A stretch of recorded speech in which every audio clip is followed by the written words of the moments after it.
Amnesty International. Well, do you want to know what's happening in the future? You could check the tea leaves yourself, or, like thousands of others, head to one of Australia's 800 registered psychics. Tarot cards, palmistry and numerology, it's big business and big bucks. Psychics. According to the dictionary, they're sensitive to forces not recognised by natural laws. This is also an issue that revolves around the partnership. This is the Two of Swords. Certainly, from a spiritual point of view, I can introduce you to spiritual enlightenment. One of the things that is showing me, or if you like, getting through to me, there were questions about him being on his own, or who was he with when he went over. There's a secret involved. Somebody is holding a secret. Is it you or the other party? There will always be believers, people who think they're just entertainment, and to others they're a con. But one thing's certain, more and more people are turning to psychics, and business is booming. It's no longer just astrology guides in newspapers.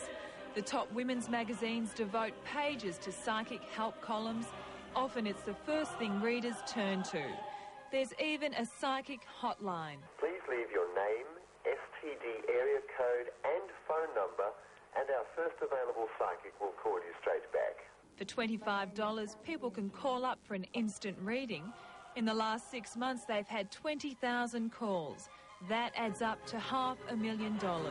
Good evening, welcome to Positive Connections. Great to have you along for our weekly get-together. Sydney radio station 2UE has a 6-hour psychic program Sunday nights. Let's get going. 35,000 people tune in. If you would like to make contact with a friend or a relative who's died, now is the time to call on that number 13 13 32.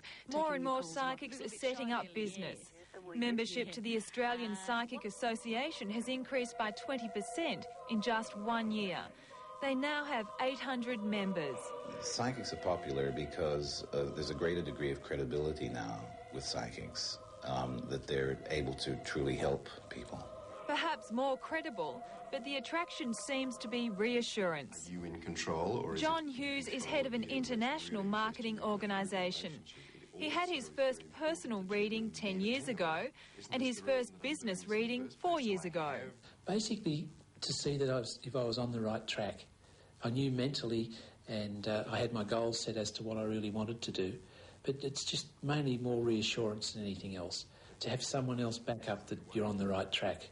Your wife also has something to offer in this deal when it's sort of all put together. It's like you use her as a sounding board, as a mirror for yourself, and that is so important. And just remember that as you go along. Key thing is to sit down with an open mind and go through everything with the psychic. Don't say too much to him. Let everything flow. And if everything can flow right, you should come out of there with being more positive than when you went in. Psychic Shabnam Ramzan was a rehabilitation nurse for 12 years. It was my choice to give up that good income and that lifestyle to do this, to be of service. I'm compelled to. Despite all the opinions of my family members and friends, I'm compelled to continue to do this. Her clients come from all walks of life. People come to me to get some reassurance and some insight.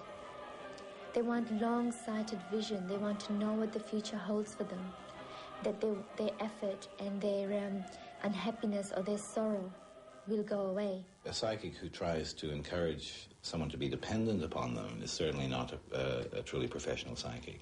The idea is to help them to dust themselves off and send them on their way, not to try to get them to come back next week or something like that. But like any business, it boils down to money. A 1-hour reading will set you back $60. My recommendation is to go every 3 months.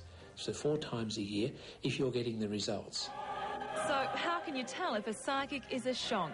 If they start to charge exorbitant fees, then we know that that psychic is simply trying to fleece someone. And they're not a psychic at all. They're just someone who sets up a shingle saying, I'm a doctor, and tries to get away with it for a week or two. Shabnam, I've never been to a psychic, so obviously I'm a sceptic. What can you do or say to change my mind? There does come a time in your life, and there will come a time if it hasn't so, where you need some reassurance and some guidance and help in directions where you can't see clearly. whether it has got to do with your career or relationships, or what the future holds for you. For many, knowing the future could be an obsession. For others, it's just a temptation. There also seems to be either a wishing or longing on your part for perhaps more excitement and romance. Looking for romance. Andrea John for 11am. Andrea John reporting, and if you're one of the sceptics, well, join us tomorrow. We'll have the Australian skeptics on the show.